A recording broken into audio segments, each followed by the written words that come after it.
In the early 1900s, a man stood in packed lecture halls across Germany and calmly told people he could see things no one else could. Spiritual worlds, past lives, forces science had no name for. Nobody laughed him off the stage. A century later, over 1,000 schools still run on his ideas. Some farms still follow his planting calendar, and a few doctors still build treatment around his theories. Rudolf Steiner never called himself a mystic. He called himself a scientist. Just one working past where ordinary science was willing to look.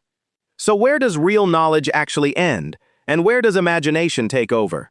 By the end of this video, that line won't look nearly as solid as you think it does right now. Rudolf Steiner didn't start out as an outsider chasing visions. In his 20s, he spent years editing the scientific writings of Goethe for a national literary archive, doing about the driest kind of academic work you can imagine. He knew German philosophy from the inside, including the part almost everyone quietly agrees to leave alone. Immanuel Kant had drawn a line a century earlier. Human reason can describe how the world appears to us, but it can never touch the thing itself behind the appearance. Reality as it truly is stays sealed off, permanently, by the very structure of the mind doing the looking. Steiner agreed with Kant completely. About ordinary thinking, at least. Then he asked the question almost nobody else in serious philosophy was willing to ask out loud. What if thinking itself wasn't fixed? What if it could be trained, the way a muscle is trained, until it grew organs of perception nobody had bothered to develop?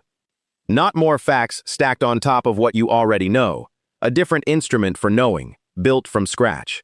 That's the part of his biography most documentaries skip entirely. You already know the feeling this points to, even if you've never put a philosopher's name on it. The moment you sense something is wrong in a relationship, weeks before any actual evidence shows up. The read you get on a room the second you walk into it, before anyone's said a word. The decision you almost make and then talk yourself out of, because you can't explain it in a way that would survive being cross-examined. You've probably learned to distrust that channel, not because it's been wrong, because it can't defend itself in the language everyone around you demands. Proof, data, a reason that sounds reasonable said out loud in a meeting or an argument. So you wait for confirmation instead. You collect evidence after the fact, quietly, to justify what some part of you already knew before you had a single fact to point to. And somewhere inside that waiting, without noticing it happening, you start treating your own perception as a rumor instead of a source. That's a small, private version of Kant's wall. You've built one too, probably years ago, without meaning to. Everything on the far side of it gets filed under imagination, coincidence, overthinking, until it's safely dismissed and you can move on. Rudolf Steiner asked, what happens to a mind trained for decades to distrust its own first read of anything? And he thought the answer was more interesting than the diagnosis everyone else had already settled for. 2,000 years earlier, Plato had already staged this same argument, just with prisoners instead of philosophers. In the allegory from the Republic, people sit chained in a cave their entire lives, watching shadows flicker on a wall in front of them, mistaking the shadows for the whole of reality because it's the only reality they've ever been shown. One prisoner gets dragged out into the light and has to relearn how to see. Not gain new information. Relearn the actual mechanics of seeing. Plato didn't think that story was only about ignorance. In another dialogue, the Meno, he has Socrates walk an uneducated slave boy through a geometry problem the boy has never studied, using nothing but a careful sequence of questions. The boy arrives at the correct answer entirely on his own. Plato's explanation was startling for its time. The boy wasn't learning something new. He was remembering something his soul had already known before birth, before it was sealed inside a body and a fixed set of senses. Plato called this anamnesis, recollection, not invention. Kant, 17 centuries later, built a wall exactly where Plato had built a door. He decided the soul's prior knowledge of the true world wasn't available to reason at all, not even as recollection. Steiner's entire project, stripped of its stranger language, was an attempt to reopen that door using Kant's own vocabulary against him, not by asserting mystical vision as a shortcut, by training attention itself, patiently, until it recovered a kind of knowing modern life had quietly trained out of almost everyone.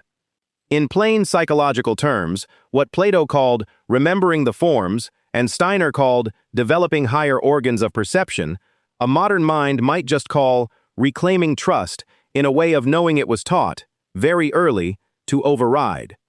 He didn't leave any of this as pure theory.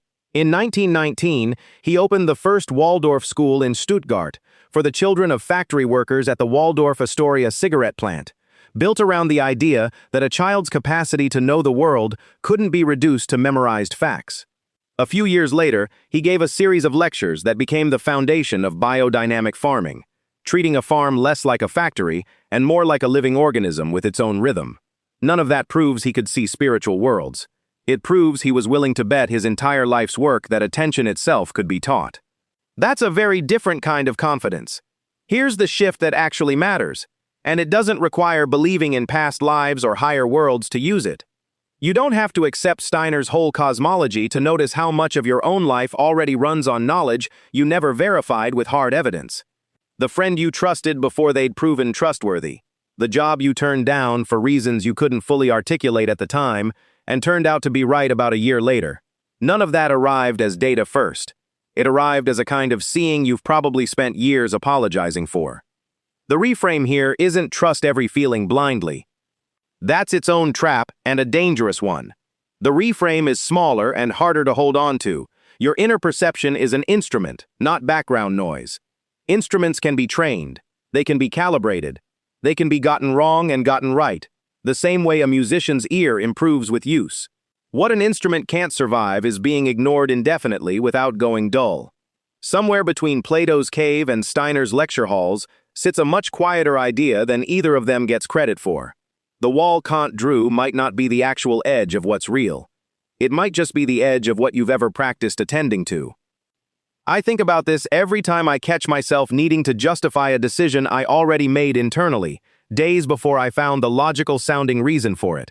The reason almost always arrives late, dressed up to look like the original cause, when really, it's just the alibi. That's not a comfortable thing to notice about yourself. It means a good amount of what you'd call thinking things through is actually building a case for a verdict some other part of you reached first, quietly, without waiting for the evidence to catch up. None of this means every intuition deserves your trust. Steiner's own record here is genuinely mixed, and it should be. Plenty of what he claimed to perceive in what he called higher worlds can't be checked by anyone outside his own account of it, which is exactly the problem his critics have never let go of, fairly. A method for knowing that can't be verified from the outside is always vulnerable to becoming whatever the person using it wants it to be. But the discomfort in that isn't a reason to shut the whole question down. It's the actual weight of it, the part worth sitting with instead of resolving too quickly. You're not being asked to become a mystic. You're being asked to take your own unverified knowing seriously enough to examine it honestly, instead of either worshiping it uncritically or dismissing it on sight the second it can't produce a receipt. Most people never do either. They just stop noticing it's there at all. So, here's the question worth sitting with, long after this video ends. Not whether Rudolf Steiner really saw what he claimed to see, whether you've ever mistaken the edge of your training for the edge of what's actually knowable. Kant thought he'd found the permanent boundary of human reason. Plato thought the boundary was really just forgetting. Steiner spent his entire life betting on Plato. You don't have to take his bet to ask his question. Where does your own knowing actually stop, and where have you simply stopped practicing? That line moves more than anyone ever told you it could.